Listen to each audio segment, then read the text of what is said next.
Alhamdulillahirrabbilalamin. Allahumma shalli ala Muhammad wa ala ali Muhammad. Kata-kata penghormatan kami tumpahkan kepada pembicara terdahulu. Menanggapi pertanyaan dari Bu Latifah, terima kasih Bu Latifah.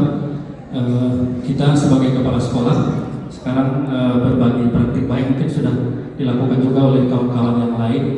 Namun di sini kami menyampaikan khusus di sekolah tempat tugas kami UPT SD Negeri 10 Sumedang, Kecamatan Ranah Pesisir.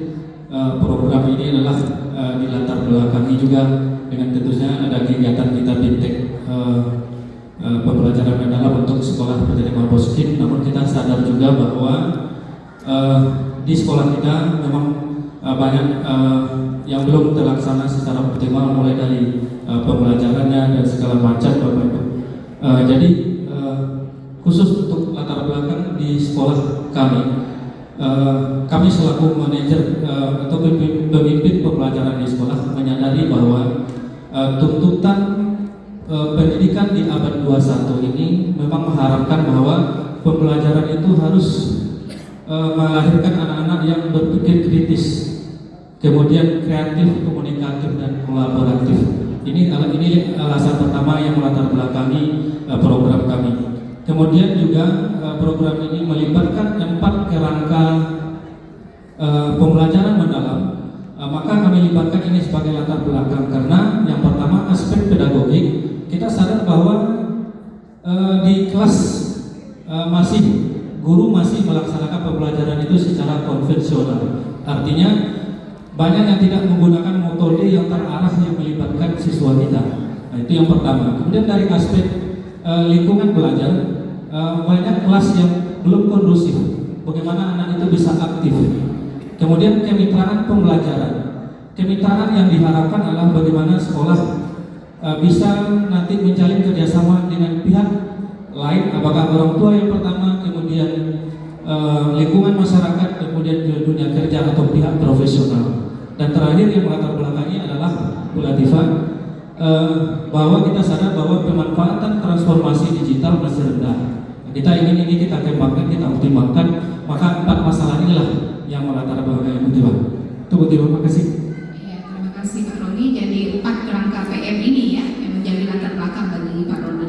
Nah, kalau dari Pak Indra bagaimana? Baik, terima kasih Bu Latifah. Assalamualaikum warahmatullahi wabarakatuh. Waalaikumsalam warahmatullahi wabarakatuh. Bapak Ibu semuanya, langsung saja. Kenapa kok sampai muncul judul programnya seperti ini? Langkah pertama yang saya laksanakan di sekolah saya Bapak Ibu, tentunya saya menggali apa kebutuhan dari guru tersebut dulu. Nah, ternyata setelah digali kebutuhan guru tersebut baik melalui wawancara, melalui praktek coaching, ternyata guru-guru itu yang pertama itu diperlukan peningkatan pedagogisnya. Peningkatan pedagogisnya itu yang dilaksanakan bagaimana guru itu mengelola pembelajaran agar pembelajaran yang dilaksanakan itu menjadi bermakna, mendalam, tidak hanya sekedar teori materinya selesai, besoknya ditanyakan hilang. Nah, itu yang perlu dilakukan yang pertama. Kemudian yang kedua, yang dibutuhkan guru itu adalah bagaimana membangun kemitraan.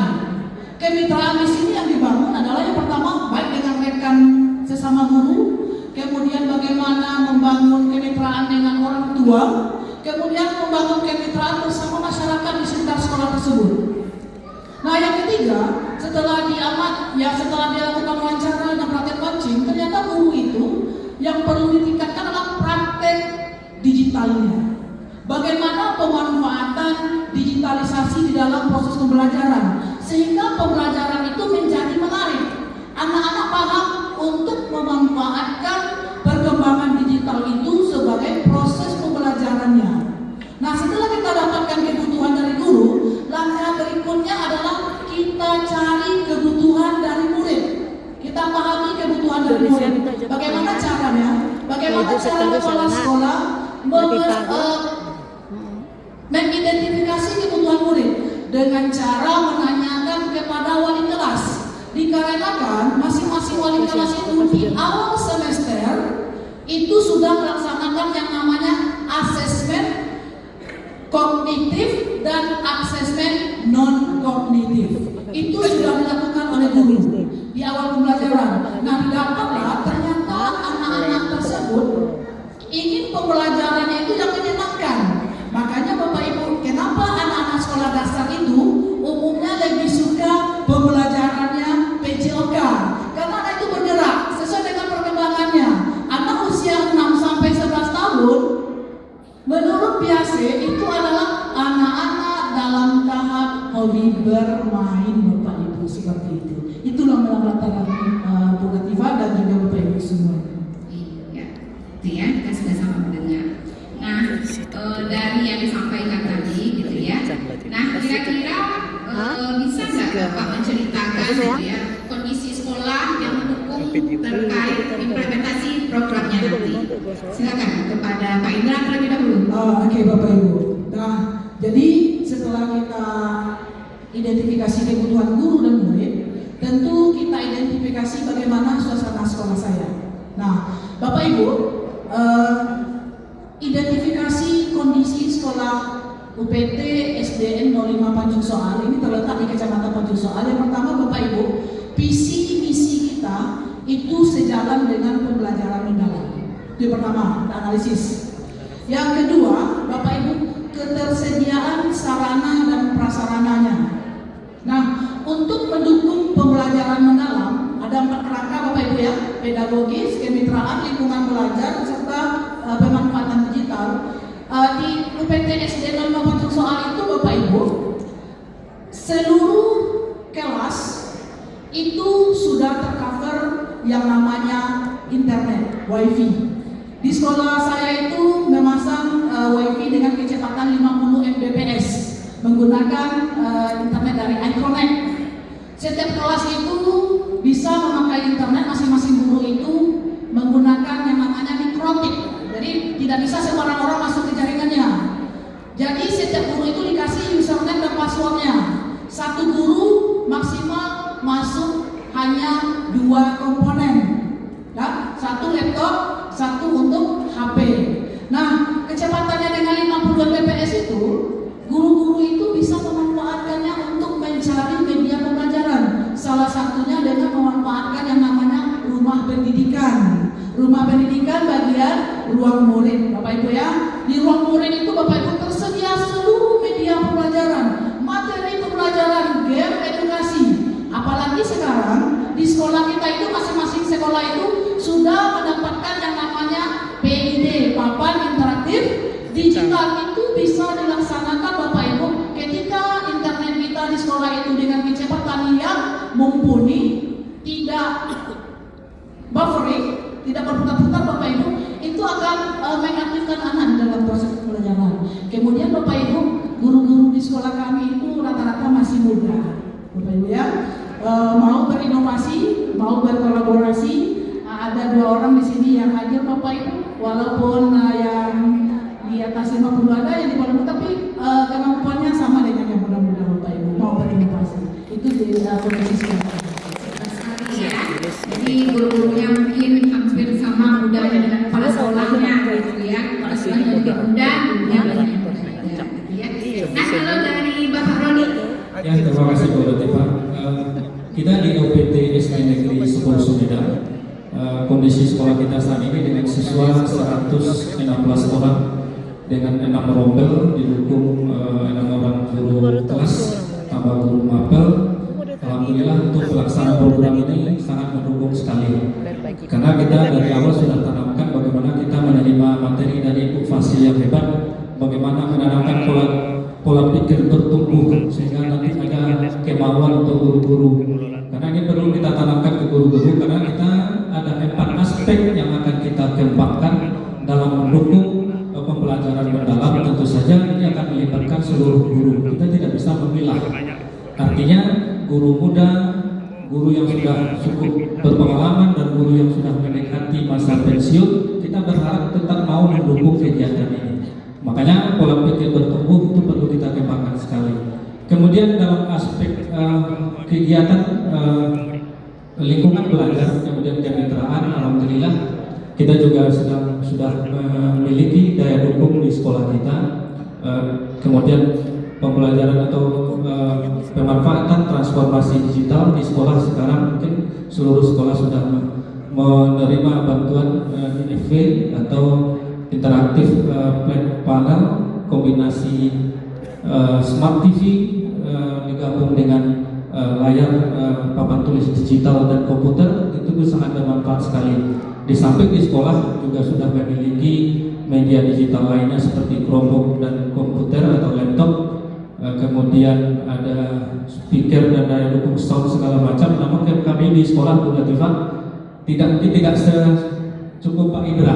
Kalau Pak Indra kan jaringan internet sangat mendukung. Kami di UPTSD Negeri 10 Sumedang jaringan internet masih memakai modem, jadi masih terbatas. Namun tetap kita gunakan media internet karena untuk bermanfaat digital kita sangat butuh itu. Jadi sekali lagi kami kondisi di sekolah sangat mendukung sekali mereka. Oke, begitu. Iya, terima kasih Pak Nurni. Kita lanjut ya. Nah, kira-kira bagaimana langkah bapak-bapak yang berdua ini gitu ya mengimplementasikan programnya masing-masing gitu. Silakan Pak Indra dulu lagi. Jadi baik Bu Latifah, terima kasih Bapak Ibu. Agar program ini terlaksana Bapak Ibu yang sudah dilaksanakan, langkah pertama yang saya laksanakan yaitu mengadakan workshop di sekolah melalui kombel kami. Jadi di SD 05 Pancursoal itu ada kombel komunitas belajar kami, namanya Komunitas Belajar Tuan Guru Berdarah Putih atau disingkat dengan TBP. Jadi pelaksanaannya mungkin tidak rutin Bapak Ibu sesuai dengan kebutuhan untuk saat ini Bapak Ibu. Jadi kami di dalam kombel itu yang pertama kita laksanakan yang dibutuhkan guru. Yang pertama guru itu menginginkan praktik pedagogis. Maka diajarkanlah bagaimana cara mengimplementasikan praktik pedagogis itu ke dalam pembelajaran. Kemudian bagaimana mengimplementasikan pemanfaatan media digital ke dalam proses pembelajaran di kelas. Itu dipandu Bapak Ibu melalui workshop di Kompel. Nah, setelah workshop di Kompel itu narasumbernya biasanya saya sendiri dan juga ada 2 orang guru kami Bapak Ibu, tidak 2 orang, ada lebih dari bisa 3 orang atau 5 orang Bapak Ibu, tapi percaya dirinya belum maksimal Bapak Ibu. Jadi setelah maksimal nanti mungkin bisa dijadikan narasumber baik di sekolah maupun di KKG nantinya. Nah, setelah selesai workshop Bapak Ibu, itu ada pendampingan individu. Pendampingan individu nanti dibantu juga. Setelah dibuatnya, baru kita perbaiki, kita lihat bagaimana rencana pembelajaran itu dilaksanakan, dibuat dulu. Perencanaan itu dibuat, kemudian kita seleksi bersama, kemudian kita revisi bersama, baru setelah itu diimplementasikan oleh guru di kelas. Nah, kepala sekolah melihat bagaimana implementasinya. Itu masuk kepada tahap supervisi. Nah, setelah kegiatan supervisi selesai, baru kegiatan pasca supervisi. Nah, kegiatan supervisi ini Bapak Ibu dilakukan dengan menggunakan praktek coaching. Ya, praktek coaching di sekolah kami Bapak Ibu. Nah, baru setelah itu didapatlah hasilnya. Bagaimana hasilnya dalam pelaksanaan Besok Pak, B3 di B3 banyak SMP. Nah, hasilnya Bu Latifah Di B3 dari 17 orang guru itu 15 orang Bapak Ibu itu sudah bisa memanfaatkan mengimplementasikan digitalisasi ke dalam proses pembelajaran. Dalam bentuk apa Bapak Ibu? Yang pertama itu sudah menggunakan tergantung mandi ya, tergantung pulus. Ada pulus, ada menggunakan word, ada menggunakan quizzes, dan tentunya Bapak Ibu secara keseluruhan guru-guru kami itu sudah paham dengan PPT Bapak Ibu ya, pemanfaatan yang bagus dan pemanfaatan PID di dalam proses pembelajaran. Nah, ada juga kemarin baru pelaksanaannya 1 orang guru melakukan kegiatan asesmen itu menggunakan quizzes. Ada 1 orang guru baru Bapak Ibu. Nah, nanti untuk kedepannya semoga ada peningkatan. Jadi 1 orang guru yang sudah melaksanakan asesmen menggunakan quizzes seperti ini. Nah, kira-kira tantangannya ada nggak Pak Indra? Secara besar tantangannya mungkin tidak terlalu lebih baik karena kemauan guru kami itu tinggi sekali dalam belajar, kemudian dalam mengimplementasikan bagus sekali. Tantangannya mungkin harus keluar dari zona nyaman saja seperti itu. Keluar dari zona nyaman ya, kadang-kadang keluar dari zona nyaman itu yang susah kasih Bu Udah Nadima. jadi tanya ke peserta. Jadi Bapak Ibu, Bila kita kita dalam menjalankan program tentu saja kita melalui tahap-tahap yang kita laksanakan, mulai dari tahap akses, kemudian tahap desain, implement, kemudian tahap vision, kemudian change, itu kita laksanakan secara berurut. Kelemahan, kekuatan, dan kondisi sekolah yang kami sampaikan tadi itu sudah kami dapatkan pada tahap akses. Akses kelebihan kekurangan sekolah itu kami dapatkan di akses bagaimana daya dukung sekolah, sarana prasarana, dan daya dukung guru juga. Kemudian tahap desain kami merencanakan masing-masing 4 poin yang dalam penguatan tadi. Aspek pedagogik kita rancang desainnya. Bagaimana bisa guru ini mampu melaksanakan pembelajaran secara efektif, secara mendalam. Tentu saja kita desain dengan cara merencanakan pelaksanaan pelatihan guru-guru secara intern melalui komunitas sekolah. Kemudian di bidang kemitraan sekolah, kita juga memprogramkan dan juga merencanakan bagaimana nanti bisa sekolah menjalin kerjasama secara efektif dengan 3 pihak tadi, orang tua, masyarakat, dan pihak profesional. Kemudian lingkungan belajar juga kita programkan. Bagaimana nanti di setiap kelas itu kondisi kelas bisa mendukung, memfasilitasi pembelajaran siswa yang aktif, sehingga nanti bisa menghasilkan student agency. Bagaimana siswa itu bukan lagi menerima materi, tapi dia bisa mengarahkan dirinya sendiri mengalami proses pembelajaran, kemudian bisa mendapatkan materi, menanamkan konsep secara mandiri. Itu Bapak Ibu. Kemudian program dalam tahap desain kita rencanakan untuk transformasi digital.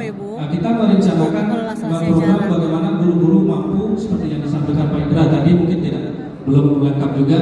Bagaimana guru-guru mampu menggunakan media digital dalam proses pembelajaran, memprogramkan pelatihan berbagi praktik dengan sesama guru. Karena khusus SD 10 Sumedang, dulu waktu pelaksanaan sekolah penggerak, kami ikut dalam sekolah penggerak angkatan 3, namun terhenti karena kebijakan pemerintah, terhenti di tahun kedua. Sehingga guru-guru juga terbiasa melaksanakan komunitas belajar, pelatihan-pelatihan secara mandiri di sekolah, sehingga untuk pengembangan keempat aspek ini bisa kita laksanakan secara mandiri di sekolah. Kemudian tahap pelaksanaan. Tahap pelaksanaan juga seperti yang kami sampaikan tadi, setelah kami desain itu kita laksanakan secara terjadwal dalam kurun waktu menjelang kita IM 2. Itu kita laksanakan mulai dari workshop guru-guru melalui Kombel, kemudian program itu kita laksanakan secara mandiri untuk kemitraan, kemudian untuk lingkungan belajar itu kita kembangkan di setiap kelas. Ada pojok literasi, pojok pendidikan namanya, ada pojok literasi, kemudian ada pojok sains, kemudian ada pojok numerasi, hasil-hasil siswa itu bisa kita laksanakan itu secara terbatas karena kendala waktu kita program. Kemudian dari segi hasil, alhamdulillah dari beberapa, tidak semua ya Bapak Ibu,